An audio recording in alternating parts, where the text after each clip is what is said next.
Toda a vida de Jesus no mapa. Em Belém, por volta do ano 4 a.C., Jesus Cristo nasceu, cumprindo antigas profecias. Para escapar do decreto do rei Herodes, sua família fugiu para o Egito, retornando depois para Nazaré. Aos 30 anos, Jesus foi batizado no Rio Jordão e iniciou seu ministério, viajando pela Galileia, pregando, curando e realizando milagres em cidades como Cafarnaum, Caná e Betsaida.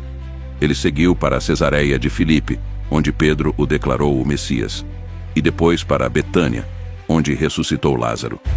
Ao entrar em Jerusalém, foi recebido como rei, mas logo foi traído, preso no Getsêmani e crucificado no Gólgota. No terceiro dia, ressuscitou dos mortos, aparecendo aos seus discípulos em Emaús e na Galileia, antes de ascender ao céu no Monte das Oliveiras, deixando a promessa: Eis que estou com vocês todos os dias, até o fim dos tempos.